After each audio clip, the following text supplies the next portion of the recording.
Engage your brain and enter the mind's eye. I'm your host, Brian Turnov, and you're listening to Z Talk Radio. On this fantastic day of March 10th, we'll be joined by archaeoastronomer and author Mark Vidler, who has studied early history and the alignments of ancient monuments for over 2 decades. His latest, Sacred Geometry of the Earth, reveals how ancient monuments were built to reflect the Earth's design. And Mark has quite possibly found the relationship and connection between Earth's ancient megaliths. In just a few moments, you're going to get the key to unlocking the mysteries behind the monuments. You can get a quick gander at Mark and the book Sacred Geometry. Links up on our social media pages, facebook.com/Mind's Eye Show, and our Twitter handle of the same, at Mind's Eye Show. We'll be back in a Mind's Eye moment.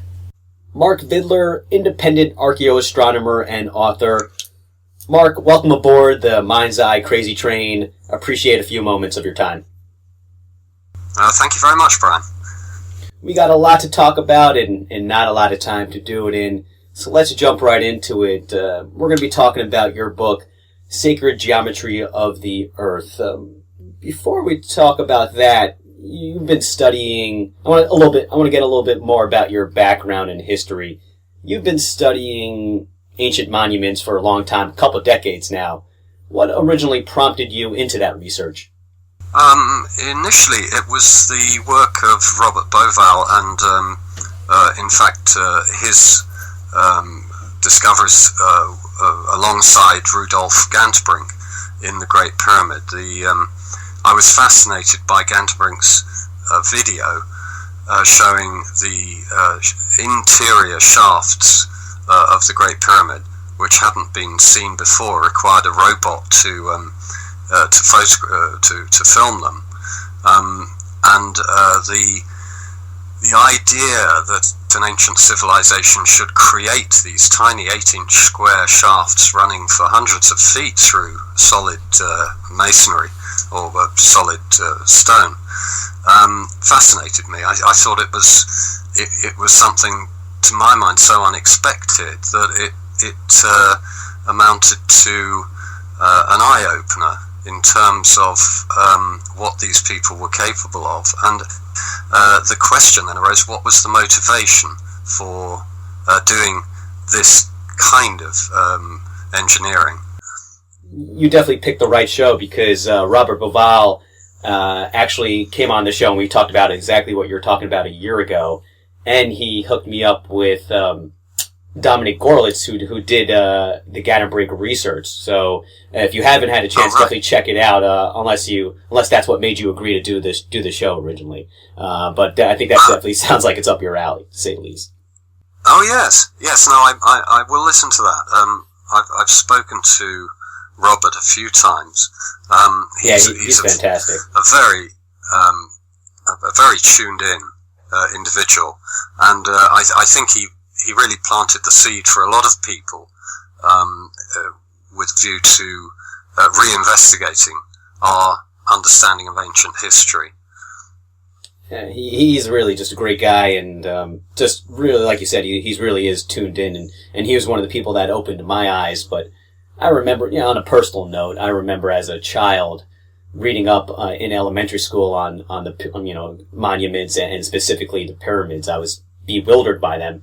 Even then, I kind of got this feeling that something was off on what they were trying to tell us, or like at least what the accepted story is about that. I always just had that feeling, even as a child. Were you like that as a child yourself?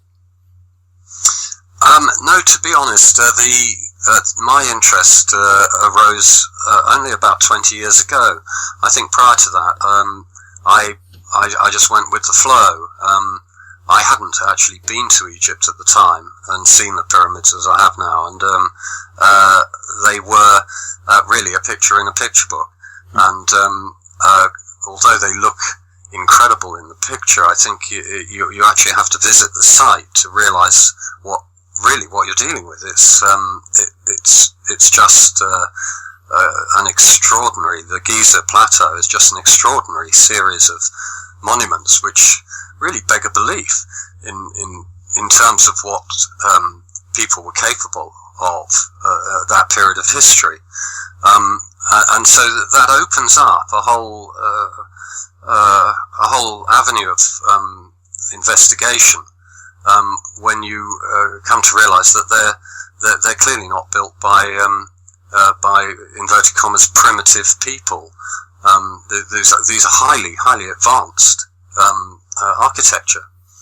Let's go down that avenue a little bit further. We're going to go into the who, why, what, where of your investigation, and of course that's the content of your latest book, Sacred Geometry of the Earth: The Ancient Matrix of Monuments and Mountains. Let's go into this a little bit further. Share the basic premise of the book, because that's going to give us the foundation for the rest of the show.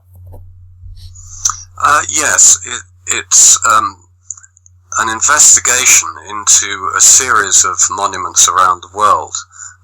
Giza is included, but we start with the Neolithic monuments in Carnac, that is in Brittany, and Stonehenge, Avebury, and the Neolithic circles in Britain, and then move on to the Americas and Asia. And essentially what we find, this is my co-author, Catherine Young, and myself, what we find is a common denominator. There appears to be a common method which was employed to locate these monument sites in the first instance. And this is such that by the time you've come to investigate 40 or 50 of these stone circles in Britain, for instance, you can actually anticipate certain aspects of their location in terms of the surrounding topography. My understanding is that these monuments are, if you like, a homage to natural topography, and they are all, their locations are all dictated by the natural topography, the geography that surrounds them. I could give one example here. We've been talking about Giza. This is little known, but the tallest mountain that overlooks the Nile Delta from the east, Jebel Attaka, this mountain is precisely due east of the central pyramid of Khafra on the Giza Plateau. It's so precisely due east that if you use Google Earth to try and identify or split the difference, you end up measuring it over a couple of meters. In other words, the Sphinx, which also looks due east from this location, the Sphinx is not simply looking at the equinoctial sunrise, it's looking at the sunrise over the highest mountain peak overlooking the entire area. In other words, this is not accidental, and this reference to topography over long distances. This mountain is it's over 60 nautical miles away, nearly 100 kilometers away from the pyramids. And to align a monument so exactly over such a long distance clearly indicates that they were surveying with an aptitude akin to the aptitude we have today. And yet the Giza Plateau dates back, depending on your belief on the age of the Sphinx, but it dates back at least to 3000 BC, and perhaps a lot later, a lot earlier rather. And to be able to align a monument so precisely, therefore taking a 90-degree angle from the Sphinx, you end up on the summit of the highest mountain in the region. This takes, as I say, great skill and aptitude. We followed this up and found the same aptitude elsewhere among the Neolithic monuments of Europe, all dating to around the same time, between 2,000 and 3,000 BC. So it's many monuments. Let's go into a few more side examples. You just gave a great example with Giza Pyramid. Let's go one that's pick a site that you think also is kind of like a quintessential site. Well, yes. I mean, we start the book with Carnac. Carnac, of course. Carnac in Brittany, not to be confused with the Carnac spelt with a K in Egypt. Carnac, spelt with a C in Brittany, is the largest Neolithic site in Europe.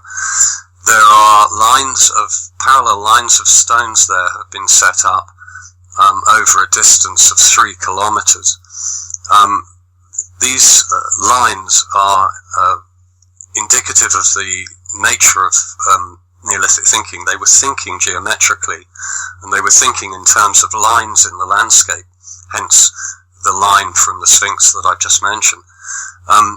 Yet if you begin at the beginning of these lines called Lemenek, and you follow the lines for about 500 meters, they run essentially straight, a series of parallel lines which are essentially straight. They wobble a little bit, if you like, because a number of them have been re-erected and they've suffered from the rigors of time.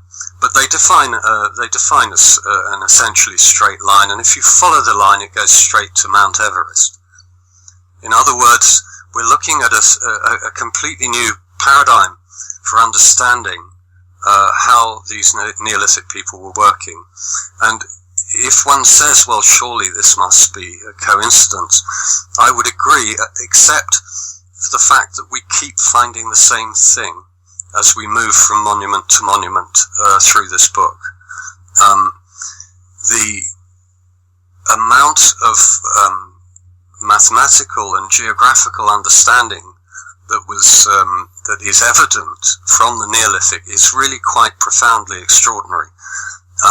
And I think it's this bridge which is so difficult to cross in the present day, to understand what we believe, what is generally put forward as a primitive past, but to recognize it as just rather the reverse.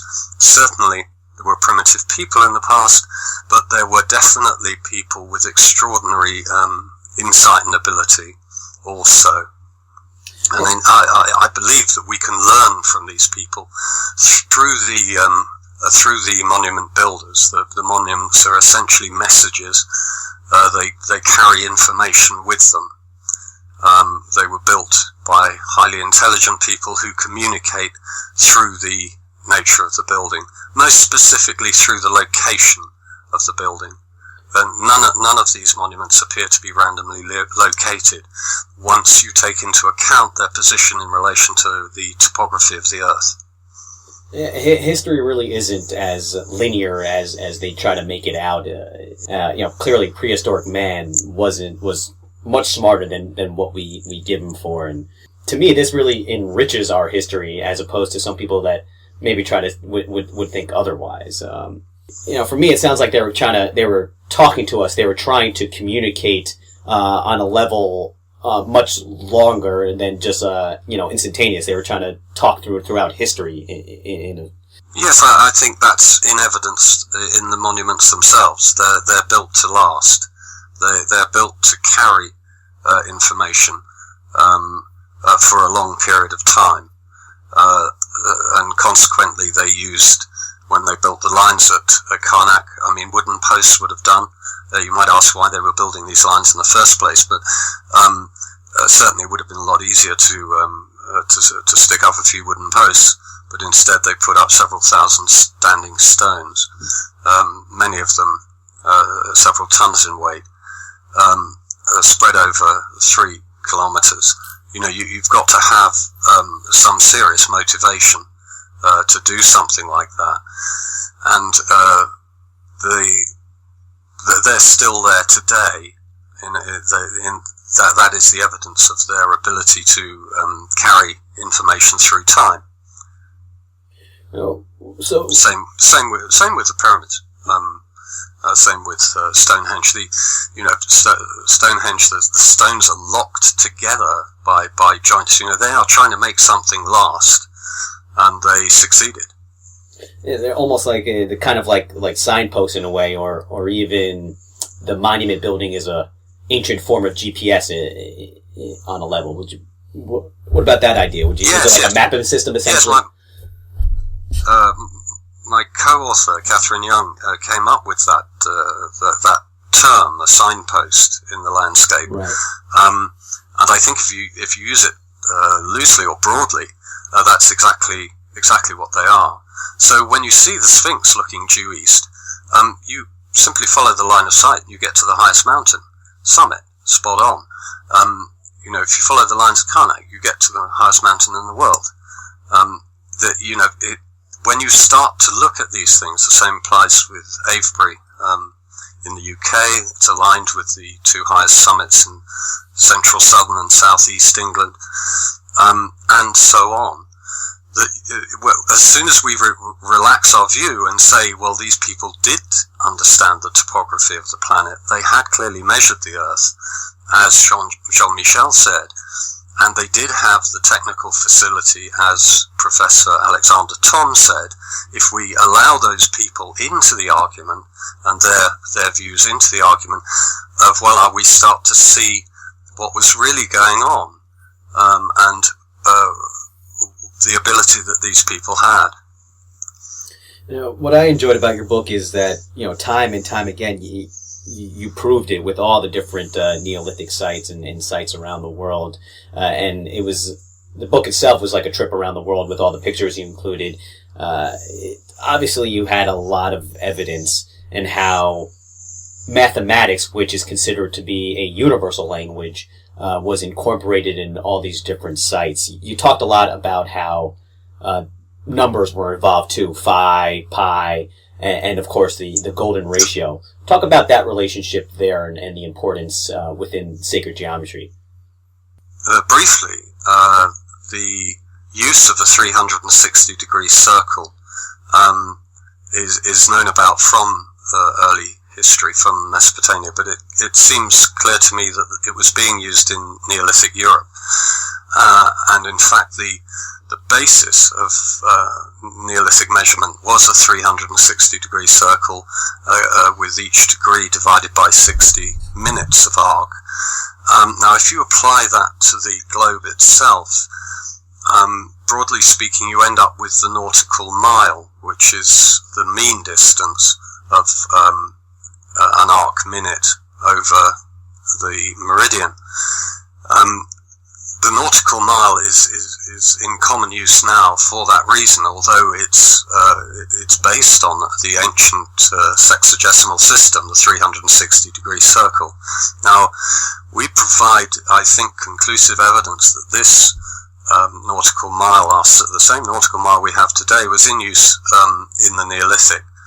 And the reason, it seems to me, that the circle was divided into 360 in the first instance is that the nautical mile reflects a pattern on the Earth, which is truly remarkable, because it's a natural pattern which is in evidence today. You can see it on using Google Earth, where the digits of phi and pi appear regularly when measuring between extreme points on the Earth in nautical miles.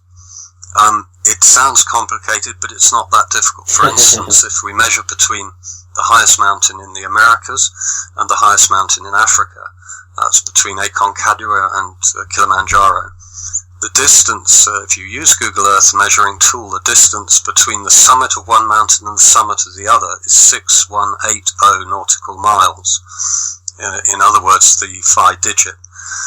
Likewise, if you measure between the northern extreme of Africa and the northern extreme of America, you get this 3142 in nautical miles. In other words, if you divide the Earth into 360 and 60 again, get the nautical mile, these phi digits start to appear in the landscape in such a profusion that the landscape itself begins to appear organized. And that's the biggest, really, implication of sacred geometry, at least in my opinion. And I want to save that part to the end of, I guess, was there intelligent design somehow a part of this? But I want to hold off on that for a few moments.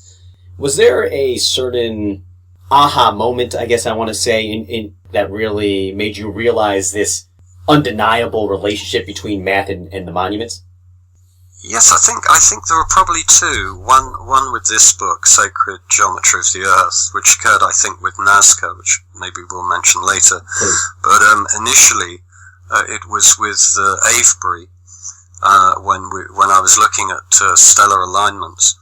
I reached the conclusion in that book that the position of the pole star Polaris over the pole of the Earth was something that had been anticipated by the ancient monument builders, and that whilst this is a processional event which is occurring in the present day, clearly Polaris was not over the pole when the monuments were built, and will not be now for another 26,000 years. But this event was seen as auspicious thousands of years ago, because the stars appear then to suggest a sort of uniformity over the Earth, in that mountains and stars start to align vertically at this point in time.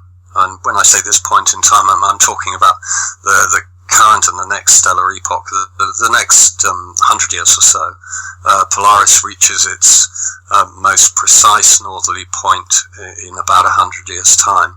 But in terms of the precessional cycle, 100 years is relatively short period, and the difference between the star today and the star in 100 years' time is a matter of an arc minute or so. Very little movement, in other words, over a short period of time.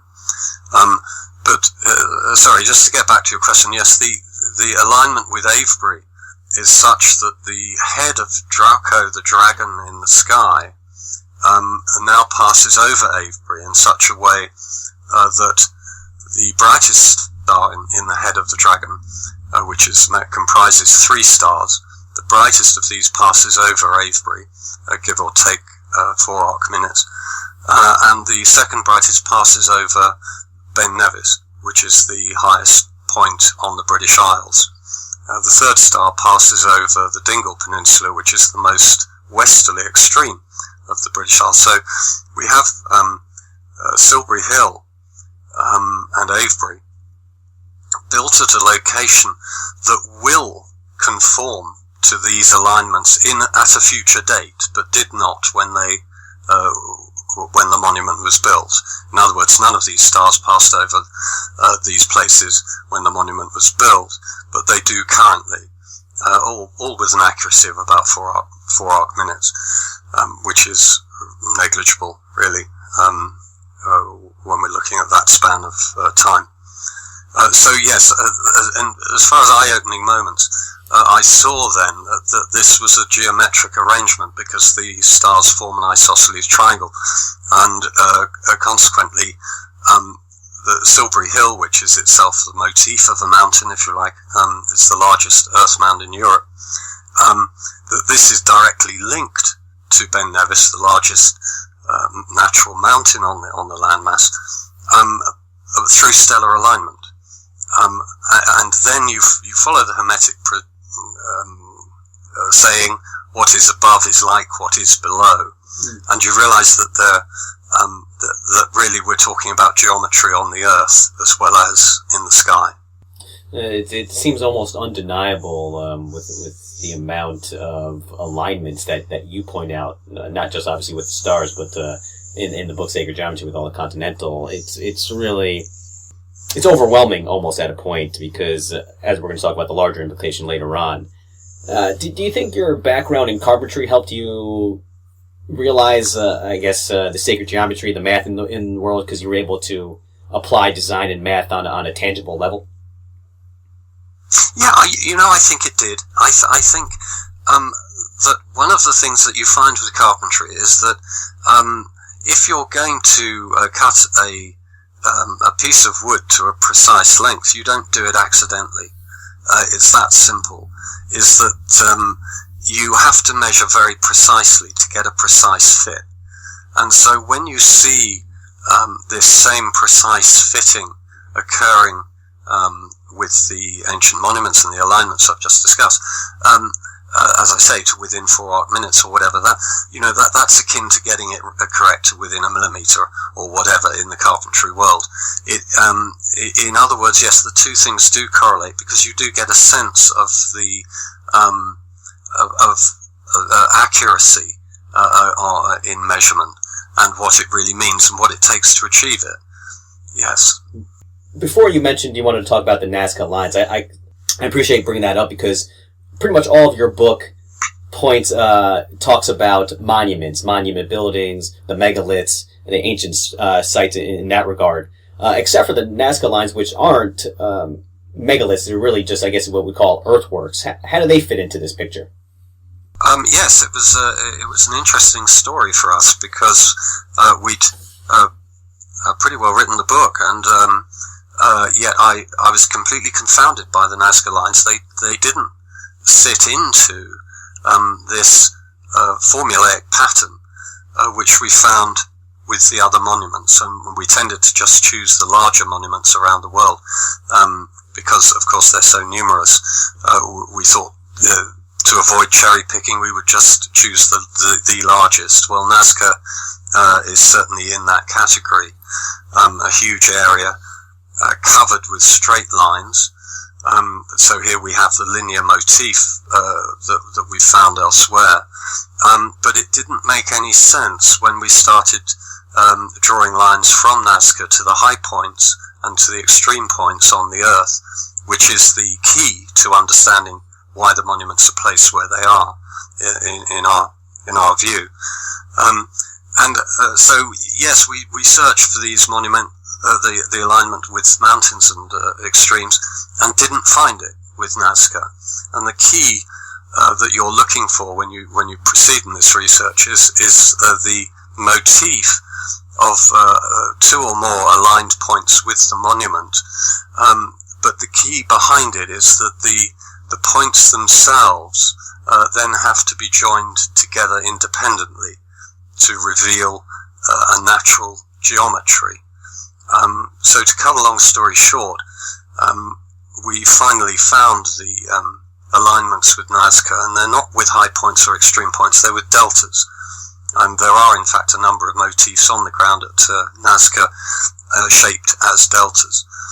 And so when you look for the alignment, you find that you take a bearing from Nazca of 61.8 degrees, and you get to the Amazon Delta after 1618 nautical miles.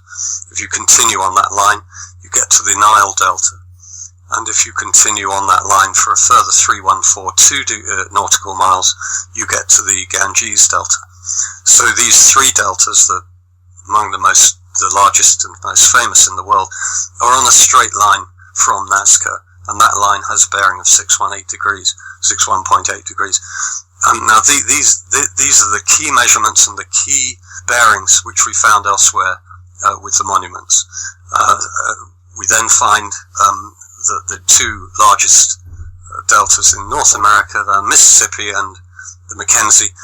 Draw a straight line through those two, and that line intersects the first line we've talked about at Nazca. This is the way the monument alignments work, is they are aligned with two or more significant points, but the key is to join the points together independently. So we take the Mackenzie Delta, which is identified by alignment, we take the Nile Delta, which is identified by alignment, join these three points together, Nazca, the Nile and the Mackenzie, and you get a right angle triangle. And this is the motif which repeats again and again when we join the monument point, the points identified by the monument. So we've got clearly the same method of approach being used here, but the points, the geometric points, are actually on deltas rather than on mountain summits. Obviously, we can't go into all of the ancient sites, but for those interested in the book, he talks about Machu Picchu, Teotihuacan, Angkor Wat, all the big ones. So, and how they fit into what you're saying, into what you're proposing here. We are actually running up against a break right now. Let's take a moment, and when we come back with Mark Vidler, we're going to talk about who possibly was responsible, and like you said, the bigger implications. Was the Earth intelligently designed? We'll see you all on the other side of the break. This is Z Talk Radio's The Mind's Eye. We're back on The Mind's Eye, and we are with Mark Vidler, author of Sacred Geometry of the Earth, the ancient matrix of monuments and mountains. And we just laid the foundation of what sacred geometry is, how you can find it, and the locations of where you can find it. Let's go into some of the bigger questions and the larger implications, which we briefly touched on earlier. In your opinion, Mark, who was responsible? Was it one advanced civilization responsible for building, a couple megalithic sites and then they disseminated the information? Or was it multiple civilizations almost concurrently? Yeah, it's an interesting question, because what we've identified is something which seems to be common to monuments in America and in Europe and Asia. And of course this goes against the grain of the idea of diffusion or lack of diffusion in ancient history. And it's very, very hard to explain. In my view, there was a common understanding which spread globally. How it spread, I couldn't say. At the same time, the evidence that it did spread is there in the monuments themselves. I mean, it's not a coincidence that we find pyramids in Egypt, in Peru, and in Cambodia. This is an unusual structure to build. It's not a coincidence that we find great mounds of earth in Europe and the UK, and we find similar great mounds of earth in America. That whoever was building these had a similar mind's view, had a similar outlook. The majority of these mounds are completely functionless. They don't contain bodies. There's no evidence of any common usage. They're just great lumps of earth. And the same applies with a lot of the pyramids. A lot of these don't contain bodies. They're just solid structures. And yet, when you look at them in terms of their relation to the local topography and the regional topography, all of a sudden they open up a new world. In other words, they're simply symbols of topographic high points. They're simply high points, which are part of a universal language. How that language spread is very difficult to fathom, and I'd have to have an open mind as to whether it was a single source of this intelligence which spread around the world, or whether it developed independently in these various places. We've been talking the monuments as a topographical language or a GPS mapping system of some sort. Would it have been more usable from the ground or from above? Sorry, did you say more? Did it? Because we're saying how a lot of the points, what the patterns that we're seeing is that it's a topographical language or a map that they're giving us. If let's say you're in Stonehenge or Carnac, if you go this way, it says you'll meet this point of the continent. If you go that way, you'll meet that point, the extreme point of the continent. Would that have been these signposts, these monuments as signposts? Would it have been more useful from the ground or from above, in a sense, almost flying above? Yes, absolutely. And I mean, the stone circles only appear circular from above. The lines of Nazca aren't visible on the ground, or barely visible. You have to hike up to a few of the high points around Nazca, you can just make out some of these lines, but they're viewed from above universally. These monuments, I believe, the pattern that Robert Bauval discovered is a pattern that you see from above. The pattern of Orion's belt in the pyramids on the Giza plateau that Robert Bauval discovered.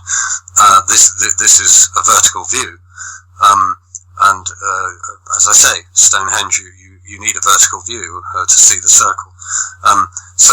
Yes, it's fairly common. There you go, Nazca, Stonehenge, Giza, they all require an overhead view.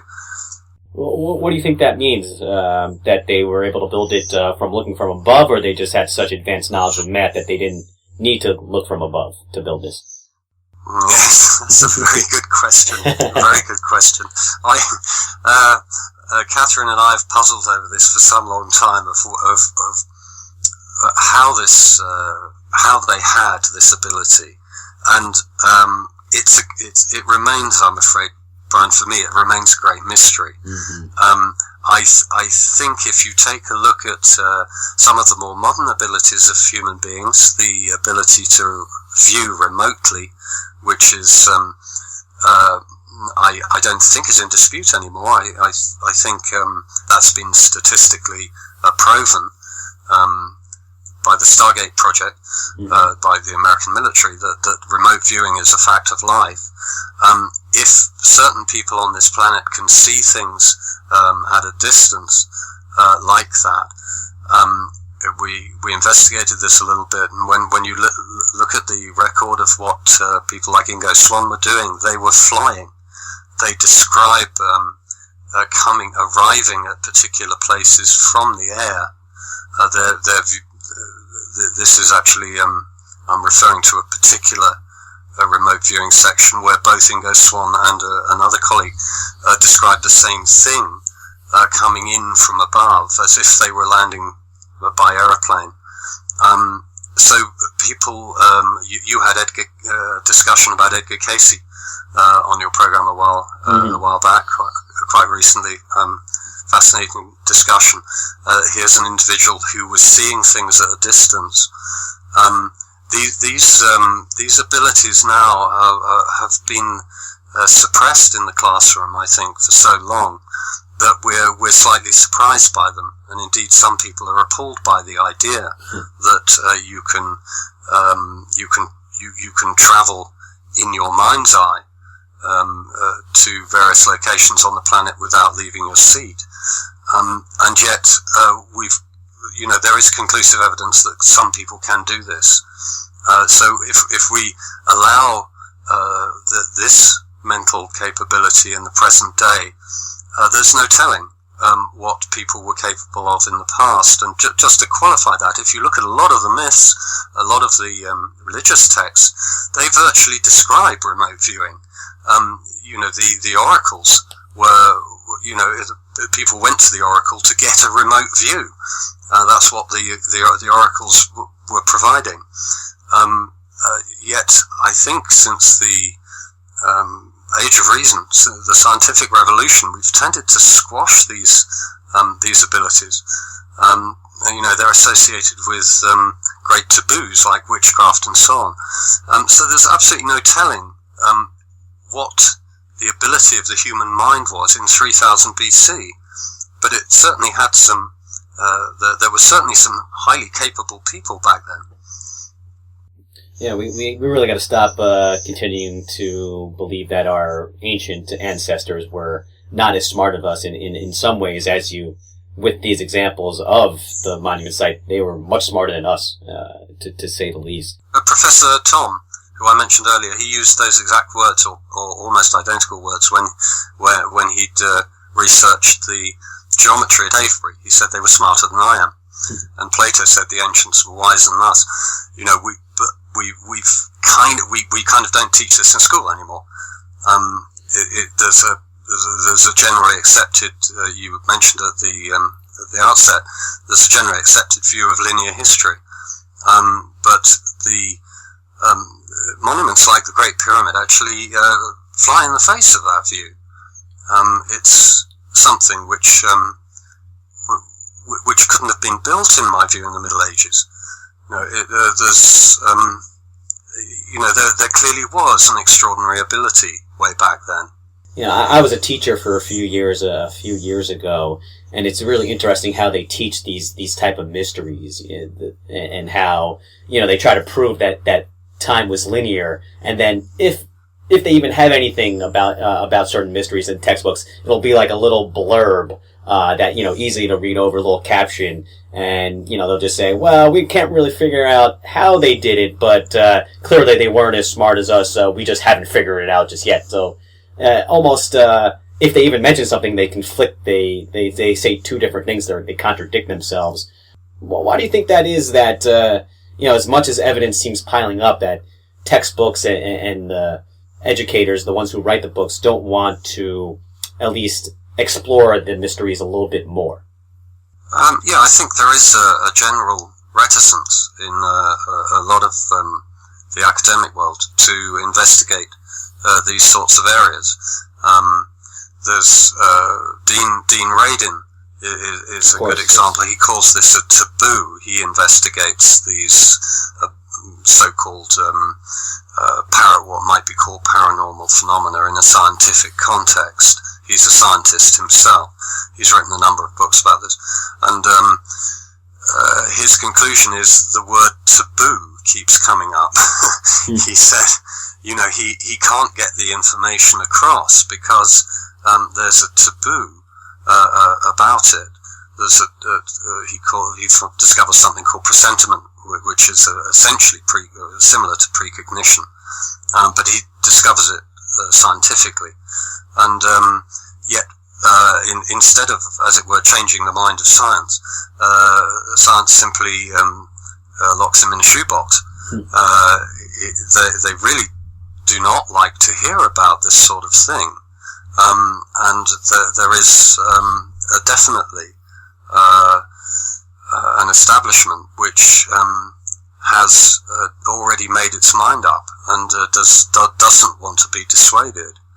However firm the evidence is, and Dean Radin's a good example of evidence in triplicate scientific evidence, a remarkable series of investigations, which in so many ways sort of offer a support to what we've written in the Sacred Geometry of the Earth, although from very, very different tangents, but they're asking us to open our eyes to something where our eyes have been firmly shut, since the time of Newton, I think. I mean, it's remarkable. Newton believed that the ancients had this wisdom. He believed they'd measured the Earth, and so on and so forth. But what has happened since then is, we've lost that view, and it's now it's almost like talking about aliens. As soon as you mention the word alien, people have a response to it. Yeah, negative connotation. They already have a view, and most people feel that in some ways somebody's trying to trick them, regardless of evidence. Regardless of evidence, yes, exactly. Regardless of evidence, there's this trying to protect oneself from the charlatan who will try and trick you. So there's a legitimate sort of reasoning behind that, and I think this is somewhere along the line. This is where the magician and the hocus pocus sort of individual got mixed up with the reality, and people found it easier to reject the whole thing. With science, anytime new evidence is presented, that's when it's better information, then you're supposed to change your interpretation, or at least conclusion. It turns out, to me, science really isn't doing that right now, at least mainstream science. But while we're kind of on this skeptic perspective right here, I like to play devil's advocate with my guest. What would be your biggest issue of contention with your own theory of sacred geometry? Is there something that you don't feel so 100% concrete about, or is there a megalithic site that you found that doesn't really fit into your theory? Well, Brian, I do on a regular basis, and the biggest problem with this theory is that it just doesn't make any sense. Seriously, it looks like it must be nuts, but if you take all of the material, then you have to adopt another view. I mean, I myself would most certainly say that this can't be right. At the same time, I've now researched it. I've tried endlessly to prove myself wrong in this respect, especially with regard to the nature of the Earth and there being a geometric calculation behind it. This is just, I find it impossible to swallow. But when I actually look at the map and investigate Google Earth in detail and in depth, and I follow the formula, I find the same thing happening again and again and again, and every to the point where I can predict it. Now, you shouldn't be able to predict the topography of the Earth. It's meant to be a random process. But I've done this too many times. I've literally gone through hundreds of maps, flat maps, before we even got to Google Earth. And I was able to anticipate the nature of the mountains. Find the high point, the highest point on a map. Find the second highest point. Put dividers between the two. Move the dividers around. You will find another high point, and that high point will be substantial.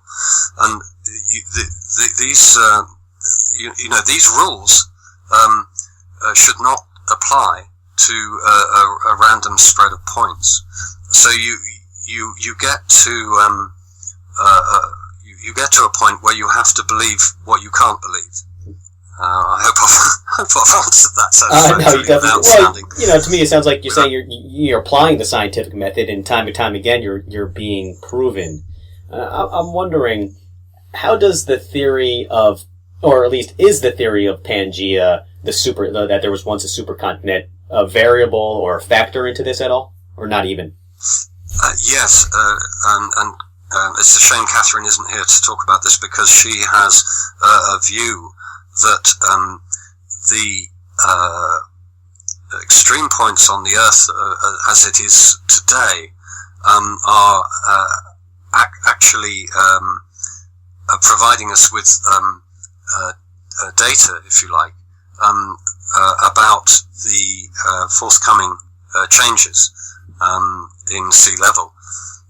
In other words, we're looking at something which appears to be transient, and whether this transience, whether the geometry is actually, as it were, carried with the transience and the geometry remains, or whether it's something that simply occurs at this point in time, which brings us back to the Polaris and so on, whether it's something which the ancient world became aware of at a given moment in time, and is aware that it recurs at given moments or given periods in history at long intervals, or whether, getting back to Pangea, or whether the Pangea is the seed from which all of this grows to reach fruition at a given period in time.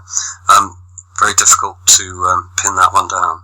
We only have a few more minutes left, so we got to get into some of the larger implications of what we've been talking about, and we've been skating around it because I wanted to hold it off until the end, because it's so, at least in my opinion, it's the most important aspect of what you're bringing to the table here.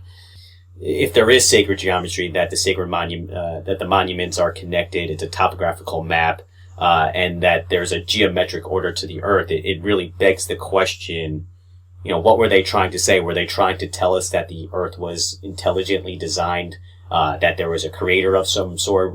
Give your opinion on this part. Yes, well, I think if you look at the myths and the religion, they all refer to exactly that. They refer to a created Earth. They refer to the four corners of the Earth, and it is actually by joining the corners of land masses together that that these patterns start to emerge. I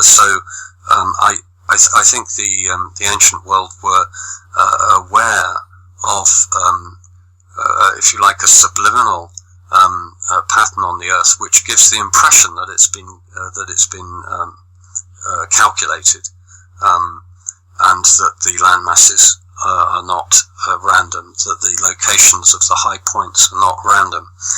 Well, if you look into the Quran says exactly that. The locations of the high points are nominated. They're not, I'm paraphrasing of course, but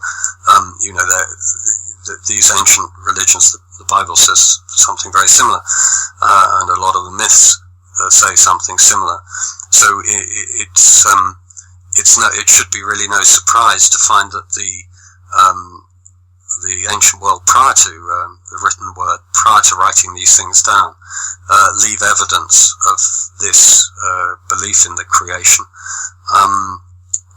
in stone. Their method of communication is slightly different. They use measurement as opposed to language, or they use measurement as a language. Indeed, I believe the measurements from the monuments are perhaps the first evidence of language as we know it today.